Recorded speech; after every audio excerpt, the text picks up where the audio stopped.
This came after years of protest against the unethical, aggressive promotion of breast milk substitutes, particularly in the developing world, which was resulting in women giving up breastfeeding, which is life-saving in many situations, to buy these expensive, inferior substitutes that often led to morbidity and mortality of children.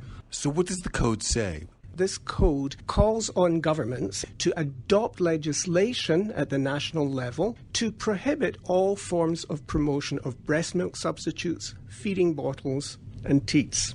So the code is just a recommendation. It's not something that governments and signatories are legally obliged to do?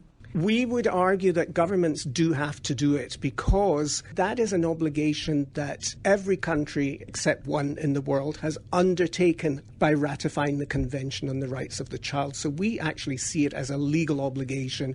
And we do have 136 countries around the world that have implemented some form of legislation to implement the international code. So has legislation been put into place in those countries? In some countries, they have very good legislation. For example, in Africa, South Africa has excellent legislation. Kenya has good legislation. Nigeria. And you do see an improvement in the practices in countries where there is legislation. However, there are still some sorts of violations that still occur, those that are more difficult to detect. Like what, for example?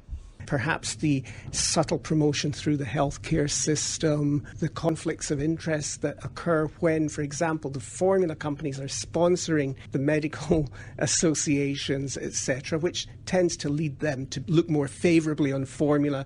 So something that we're really trying to work much more on now is the monitoring and enforcement of those regulations. And there is one other role in this for the NGOs, for example, the International Baby Food Action Network, which is very active around the world. They gather evidence of these violations, and this obviously helps us in our advocacy with the governments to be able to say, look, we have this evidence. You need to strengthen your regulations, and in most cases, you need to have a systematic monitoring and enforcement mechanism so that we can really hold these companies accountable. In practical terms, where do you actually hold some of these companies accountable for? There are often health claims made about these products that are not substantiated. In Asia, for example, where people really want their kids to be smart and do well in school, the formulas say that they are going to improve the child's IQ. How do they say that if there's no advertising? A lot of it goes on the supermarket shelves with things to draw your attention to the product. They even now have them with videos running telling how this product is going to improve your child's immunity or eyesight. This is false advertising. Those are the sorts of ways that the companies try and persuade women to buy their products. If the advertising gets them to believe that purchasing this product is going to be the best thing for their children, they're very likely to do that and give up breastfeeding. Overall, would you say that the code has been successful in turning the tide away from these substitutes toward breastfeeding, both within families and in national cultures as well?